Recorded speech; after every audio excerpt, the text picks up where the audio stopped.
Hello everyone, myself Devkant Sharma, Associate Professor Chaudhary Devilal College of Pharmacy, Jagadri.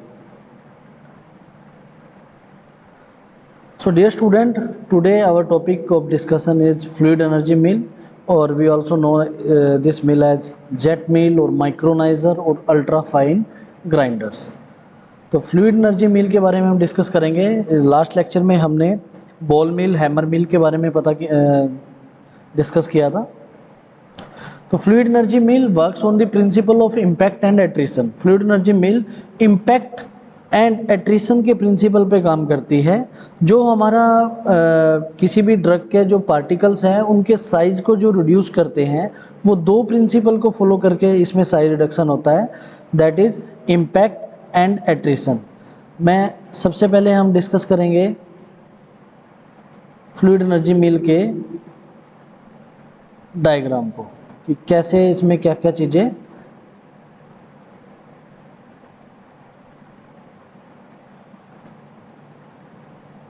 In this diagram we can see that this is the feed inlet, or this feed inlet is controlled by venturi feeder. Now in the base of the mill there is inlet for compressed air, and this air is enters in this circulation through these nozzles, and these nozzles are tangentially arranged. These nozzles are arranged tangentially.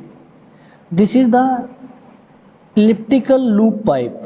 This is the elliptical loop pipe, and this inside this you can see that here this is the classifier through which the reduced size of particles enters into the collector. Means the reduced size of particles, we can collect the reduced size of particles from this. They enter in this part through this classifier, or we can see that we can say this is the outlet for reduced size particles. So this is the construction of fluid energy mill. Now we will discuss this one by one. Firstly, fluid energy mill works on the principle of impact and attrition. In this equipment, the feed stock is suspended within a high velocity of air or airstream. High velocity of airstream, and milling takes place because of the high velocity collision between the suspended particles. जैसे जैसे ये particles इस air की वजह से एक circulation में आते हैं, तो क्या होता है, ये पार्टिकल्स आपस में कोलाइड करते हैं। तो कोलाइड करने से हमें कौन सा प्रिंसिपल मिलता है, इम्पैक्ट। और ये आपस में एक दूसरे के साथ थोड़ा रगड़ते हैं, जैसे उसे बोलते हैं हम एट्रिशन। तो size reduction takes place by impact and attrition. Now we will discuss about the construction. Construction is shown in this figure, and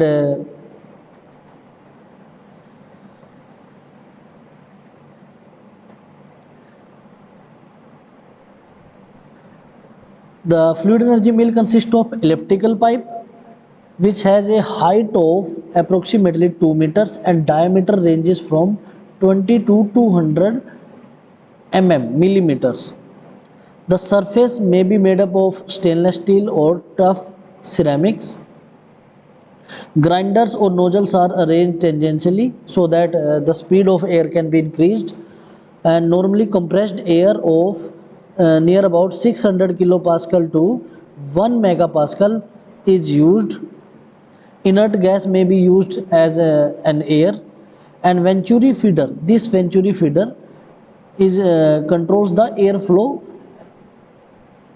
Now we will discuss about the working को हम सिंपली अगर आपको बताते हैं, feed कौन सी, जिस powder के particles को हमने साइज को रिड्यूस करना है, वो उसको हम कहाँ से करेंगे, इस फीड इनलेट से इंट्रोड्यूस कराते हैं। वेंचुरी फीडर इसके कंट्रोल करता है फ्लो को। जैसे ही ये फीड यहाँ से इस पाइप में आता है, बॉटम में आता है, तो यहाँ पे क्या है, कंप्रेस्ड एयर इनलेट है और ये कंप्रेस्ड एयर एक हाई स्पीड पे इंट्रोड्यूस की जाती है। जैसे ही इन टेंजेंशियल इनलेट से एयर एंटर करती है इलेप्टिकल पाइप में, तो क्या होता है, ये जो पाउडर के जो हमारा फीड है जिसका हमने साइज को रिड्यूस करना है, वो इस एयर स्ट्रीम में फ्लो करने लगता है इस इलेप्टिकल पाइप में। और वो जैसे ही फ्लो करता है तो हाई स्पीड की वजह से, हाई वेलोसिटी ऑफ एयर की वजह से, ये जो हमारे पार्टिकल्स हैं ड्रग के, जिनके साइज को रिड्यूस करना है, वो आपस में कोलाइड करते हैं, कोलिजन होता है उनमें। तो कोलिजन होने की वजह से हमें प्रिंसिपल कौन सा लगता है यहाँ पे, इम्पैक्ट।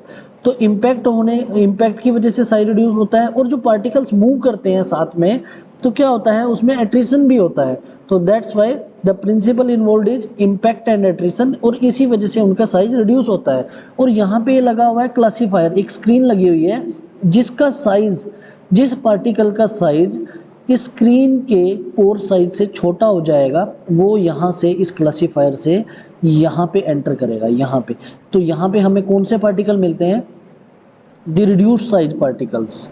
और जिन पार्टिकल, जो कोर्सर पार्टिकल होते हैं जिनका साइज बड़ा होता है मूवमेंट करने के बाद भी, तो वो क्या करते हैं, दोबारा से रीसर्कुलेशन में आ जाते हैं। और वो किन पार्टिकल के साथ मूव करते हैं फिर, जो नए पार्टिकल यहाँ से फीड इनलेट से आते हैं। तो ये प्रोसेस कब तक चलती रहती है, जब तक कि साइज का रिड्यूस ना हो जाए, साइज रिडक्शन प्रॉपरली ना हो जाए। जैसे जैसे साइज पार्टिकल के साइज रिड्यूस होते जाते हैं, वो कहाँ से मिलेंगे हमें, इस स्क्रीन के थ्रू, इस क्लासीफायर के थ्रू यहाँ पे उनकी कलेक्शन हो जाती है और यहाँ से हम उनको कलेक्ट कर लेते हैं। So this is the simply working of fluid energy mill. Now we can use powder is introduced through the venturi inlet. The air enter through the grinding nozzles, which transport the material in the milling chamber or this elliptical pipe. In this turbulent stream of air, the suspended particles collide with each other and break. Thus, impact and attrition forces operate in the size reduction. The resultant small particles are carried to the outlet and removed by the cyclone or the filter. So, this is the working of fluid energy mill. Again मैं आपको दोबारा से थोड़ा explain करना चाहता हूँ कि simply क्या होता है। सबसे पहले हमारा जो फीड है जिसका हमने साइज रिड्यूस करना है, उसको हम इस फीड इनलेट में इंट्रोड्यूस करते हैं।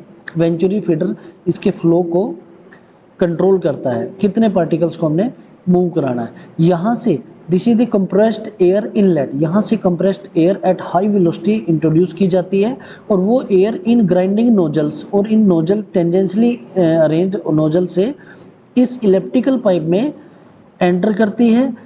इस हाई वेलोसिटी ऑफ एयर की वजह से जो हमारे पार्टिकल्स होते हैं वो इस एयर स्ट्रीम में फ्लो करने लगते हैं।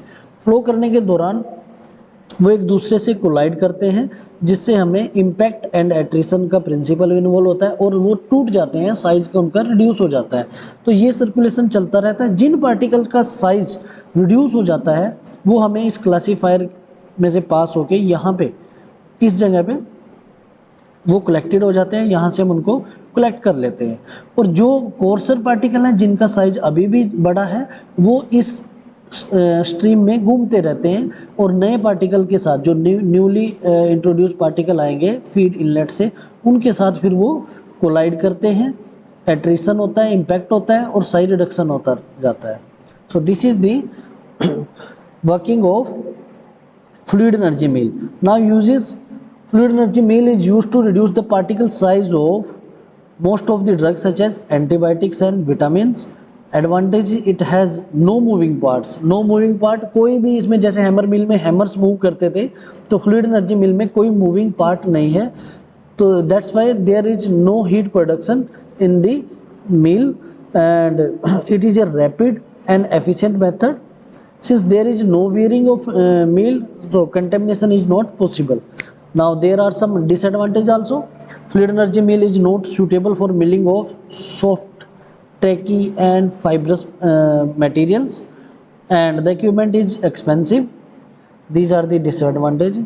So this was all about the fluid energy mill. and this is very important chapter. Thank you.